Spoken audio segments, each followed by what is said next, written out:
Project है और second class के प्रोजेक्ट में आ रहा है इसीलिए इसका नाम नहीं है। तो मैं बड़ा असमंजस में पड़ गई कि अब मैं क्या प्रोजेक्ट चुनूं, तो मैंने इसको पौधों में खेल में ही शामिल कर दिया क्योंकि उसके पौधों में पौधों में समान है, तो ये पौधों में जनन है, इसीलिए मैंने उसको उसमें शामिल कर दिया। अब मैं यहाँ आपको बताना चाहूंगी कि पौधों में कई प्रकार के पौधे होते हैं, फूल होते हैं। जब हम बच्चों को दिखाते हैं कि कैसे पौधों में जनन होता है, तो पौधों में लैंगिक जनन होता है। फूलों में कुछ फूल होते हैं जो यूनिसेक्सुअल होते हैं फ्लावर, और कुछ जो है बाइसेक्सुअल होते हैं। यूनिसेक्सुअल जैसे पपीता का फूल जो एक फूल में से जनन होता है ना। और लेकिन जो हमारा फूल है यहाँ गुड़हल का फूल है, जैसा कि आप लोग देख रहे हैं, तो ये गुड़हल का फूल और इसमें दोनों जनन अंग है, लेकिन हम उसको बाहर से देख नहीं सकते। तो बच्चे में क्यूरियोसिटी होती है कि कैसे हम देखेंगे कि इसमें कहाँ पर नर जनन अंग है, कहाँ पर मादा जनन अंग है, तो उसी को मैं करके दिखाना चाहती हूँ। इसके लिए सामग्री के रूप में हमें एक गुड़हल का फूल चाहिए और एक ब्लेड चाहिए, क्योंकि यहाँ प्रोजेक्ट पूरा करना था तो चार्ट पेपर और स्केच भी हम लोगों ने इस्तेमाल किया। और जो लोग इसको करना चाहते हैं यहाँ पर मेरे पास फूल अवेलेबल है, कर सकते हैं।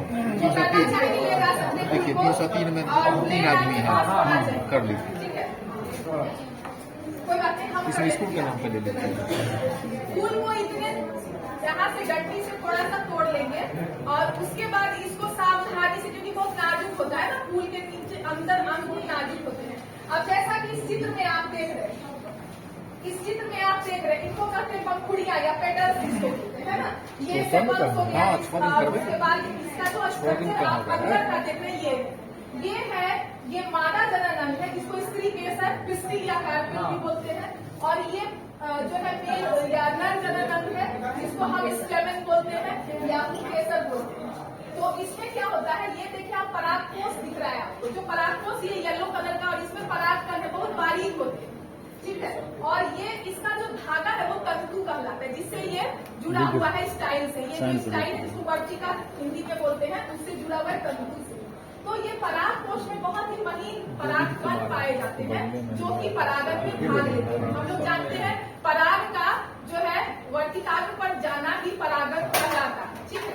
तो यहाँ पराग को यहाँ देखते हैं परागकण है यहाँ पर जो वर्टिकाग्र पर आ गए हैं, उसके बाद की प्रक्रिया भी यहाँ नीचे दिया हुआ है। तो ये आपका अंडाशय है और अंडाशय में अंडाणु होते हैं और उसके बाद फर्टिलाइजेशन या निषेचन होता है।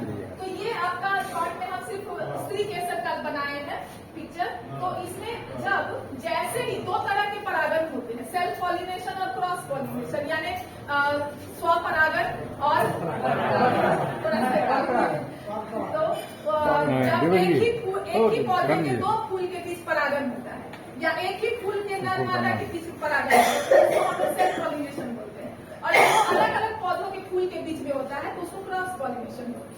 अब जैसे ही पॉलिनेशन हुआ, जैसे ये पराग का कण ये वर्टिकाग्र पर आके चला जाएगा। इसके बहुत सारे माध्यम हो सकते हैं, हवा है, पक्षी है, कीट पतंगे है ना। तो जैसे ही परागन होगा एक पॉलन ट्यूब की संरचना होगी। आप यहाँ देख पा रहे हैं एक पॉलन ट्यूब है, पॉलन ट्यूब की संरचना होगी और ये पॉलन ट्यूब लंबा सा भी जब हम काटेंगे तो आपको दिखेगा। तो उसमें जो है वहां पर जो नर जनन कोशिका होगी वो उसके द्वारा इसी पॉलन ट्यूब से हो करके यहाँ अंडाशय तक आएगा और यहाँ पर निषेचन की क्रिया होगी। तो रूम नंबर इसको बिल्कुल बीच से काटना है।